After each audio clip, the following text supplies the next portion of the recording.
will train new leaders before you need new leaders.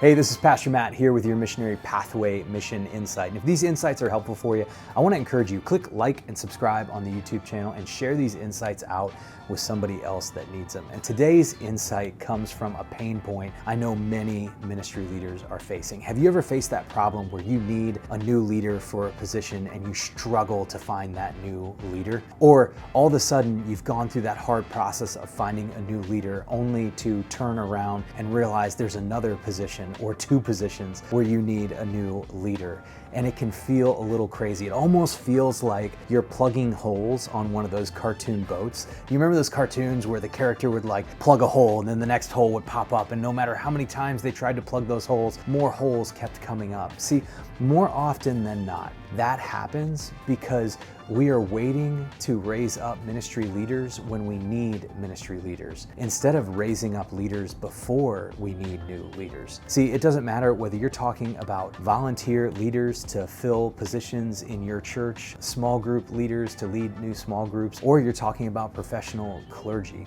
If you're waiting to create leaders when you need leaders, you're always going to find yourself in a leadership deficit, versus creating a culture where new leaders are raised up before you need them, trusting that God can use them in all kinds of places. So how do we do that? Well, here are 4 simple things that you can do to create a culture of leadership development, to develop leaders before you need them. Number 1, create a simple system that leaders can use to raise up other leaders. Oftentimes, we don't have enough leaders because we're not using our best leadership trainers, which are the existing leaders. And if we have a simple system in which a leader can turn around and raise up or prepare another leader, it can help us raise up more leaders so that when we need a new leader in a position, that person is probably already there. The first thing you should do is look into creating a system, a simple system that leaders can use to create new leaders. Next, encourage people to look for potential. Oftentimes when a leader is leading, they can get so focused on the task that they forget to look for potential in other people around them. And if you'll begin to look for potential in other people around them, oftentimes you will find your leaders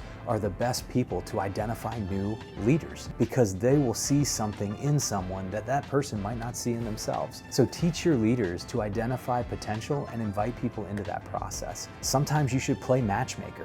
I love using this term because some people are just natural galvanizers. They have this way of helping people connect, and you might be a galvanizer. And so sometimes as a leader or as a senior leader in a ministry, you need to play matchmaker. You need to go around and look for the potential in people, see where there might be needs down the road, and invite people to connect with other people that are currently leading. Even if they're not leading in an area that that person would necessarily be passionate about, they can learn leadership through connecting. Sometimes what you need to do though is just help people make that connection. So play matchmaker as a senior leader, and you will find you have more leaders being developed all around you. And then finally, encourage leaders to develop new leaders before they need them. It's easy for our leaders to get caught in the same mindset we get caught in, which is only looking for new leaders when they need them. Rather than raising up new leaders while they're passionate about their leadership role, while they're enjoying it and thriving in it, that's the best time to be raising up new leaders. And then what you will find is if your leaders begin to raise up new leaders before they need them, you won't have leadership gaps within your ministry. You'll find you always have the leaders you need to fill some of those roles, and you'll even have leaders that you can help send and give away so that God can use them in other areas of the kingdom where He needs them. So the reality is this: if you want to get off that crazy leadership cycle of always trying to plug holes, create a culture of leadership development. Create a simple system where your leaders can raise up leaders. Encourage people for their potential and to look for potential in people. Play matchmaker with your leaders. And then finally, encourage your leaders to raise up leaders before they need them. If you'll do this, you'll find you're starting to create a culture of leadership development. And if you need help doing that, go to thekairosnetwork.com and reach out to us. We have experience in raising up leaders and helping to develop systems to raise up leaders, and have some incredible partners in that area that help us do that. And then also we have a resource of free trainings that you can use to help develop new leaders in your ministry for your ministry. If there's anything we can do to help you in that, don't hesitate to reach out. We would love to help you learn how to create a culture of leadership development in your church and make more disciples. So till next time, it was a joy hanging out with you right here on Missionary Pathways Mission Insights.